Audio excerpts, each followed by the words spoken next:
पर आया हूं। हम लोग पिछले 7 महीने से, भाइयों बहनों, पिछले 7 महीने से पूरा देश वैश्विक महामारी कोरोना से जूझ रहा है।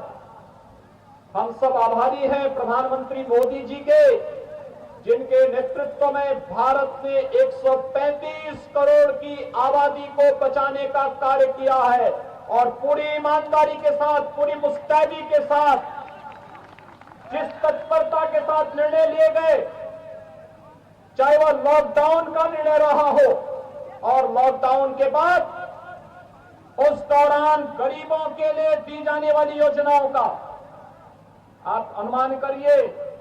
प्रधानमंत्री मोदी जी हैं और मुख्यमंत्री नीतीश कुमार जी हैं, तो कोरोना कालखंड में हर गरीब को राशन की सुविधा मुफ्त में मिलनी प्रारंभ हुई। मिली आपको कि नहीं मिली? अगर राजद की सरकार होती तो मिल पाता?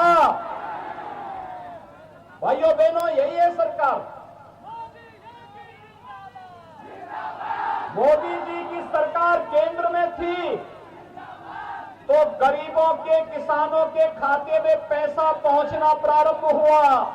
प्रधानमंत्री किसान सम्मान निधि का, वृद्धजनों का पेंशन,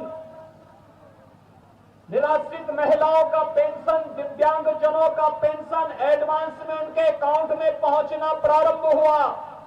और प्रधानमंत्री जी ने गरीब कल्याण रोजगार अभियान का शुभारंभ भी बिहार से ही किया था, यानी हर गरीब को रोजगार भी इस कोरोना कालखंड में मिल सके, इसके लिए व्यापक पैमाने पर रोजगार सृजन के जो कार्यक्रम केंद्र और राज्य सरकार ने प्रारंभ किए, आज हर गरीब के हाथ को काम मिलना प्रारंभ हुआ।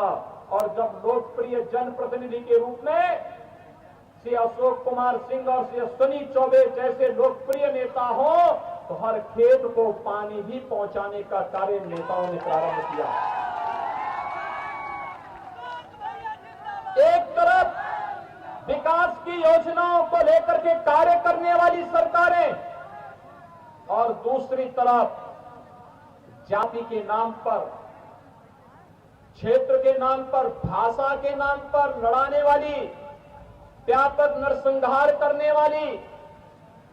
हम लोग विकास की बात करते हैं, वे लोग जाति की बात करते हैं। हम लोग देश की बात करते हैं, वे लोग परिवार की बात करते हैं। हम लोग सबका साथ, सबके विकास की बात करते हैं, तो वे लोग बात करते हैं कि नहीं, देश के संसाधनों पर एक मजहब विशेष का अधिकार है।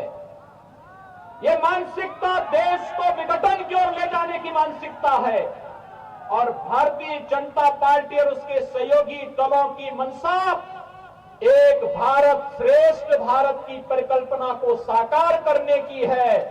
एक भारत श्रेष्ठ भारत की परिकल्पना साकार करने का कार्य होना चाहिए, या देश को जाति, मत, मजहब के आधार पर विभाजित करने की उन कुत्सित मंशाओं को, जिनके कारण देश के अंदर आतंकवाद फैला था, जिनके कारण नक्सलवाद पनपा था, जिसके कारण अराजकता फैली थी, ये जनता को तय करना है। और यही आह्वान करने के लिए मैं आज आपके बीच में आया हूं। भाइयों बहनों, मैं आपसे पूछना चाहता हूं, मोदी जी पिछले 6 वर्षों से देश के प्रधानमंत्री हैं और मोदी जी के नेतृत्व में भारतीय जनता पार्टी की सरकार देश के अंदर शासन कर रही है। मोदी जी के पहले 10 वर्षों तक कांग्रेस नेतृत्व की सरकार केंद्र में थी, राजद उसका सहयोगी दल था, बाकी अन्य लोगों का कोई अता पता नहीं था। लेकिन मैं आपसे पूछना चाहता हूं, प्रधानमंत्री मोदी जी ने पिछले 6 वर्षों के दौरान बिना भेदभाव के गरीबों को मकान देना प्रारंभ किया। हमने गरीब को मकान देने में उसकी जाति नहीं देखी, उसका मत और मजहब नहीं देखा। हम लोगों ने तो 2011 के सर्वे के अनुसार जो लोग गरीबी रेखा के नीचे जीवन यापन करने की श्रेणी में आते थे, उन सबको मकान देने का कार्य किया। उनको बिजली का कनेक्शन देने का कार्य किया, उन्हें आयुष्मान भारत में 5 लाख रुपए की उन्हें सहायता, सालाना स्वास्थ्य का बीमा कवर मिले इसकी व्यवस्था की, उनको रसोई गैस के कनेक्शन निःशुल्क देने के कार्य किए। इसमें न किसी की जाति देखी गई, न किसी का मत देखा गया, न किसी का मजहब देखा गया। ये तो सबका साथ और सबके विकास की भावना के साथ ये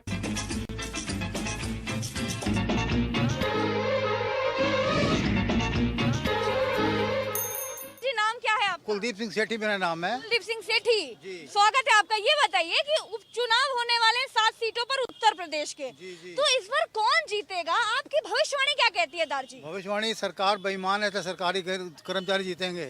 ये खुद ही अब डीएम इनके हैं, ये जो चाहेंगे वही होगा। इनकी मशीनें वही गलत काम करती हैं। भले आप साइकिल लगाइए, भले हाथी लगाइए, जाएगा भाजपा में जाएगा। ये सब बेईमानी, खास ये बेईमान लोग हैं। मुद्दे क्या होंगे इस बार उपचुनाव के? मुद्दे- जातिवाद मुद्दा होगा या फिर सिंचाई, किसान, बेरोजगारी, सबसे बड़ा किसान मुद्दा होगा इस समय। देखिए, किसान हमारा रीढ़ की हड्डी है देश की। वो ये कहते हैं कि किसान हम ये कर रहे हैं, वो क्या पागल नहीं है? जितने बड़े लाखों आदमी जो किसान पे धरने में बैठे हुए हैं। किसानों की नाराजगी क्या है? क्योंकि बीजेपी तो कहती है कि हम किसानों के लिए एमएसपी लाए और तमाम तरह की योजनाएं लाए। झूठ बोलते हैं, सब फर्जी करते हैं लोग काम। कोई कहाँ लाते, कोई एमएसपी लाते हैं। ये तो सब लूट मचा रखे इन्होंने।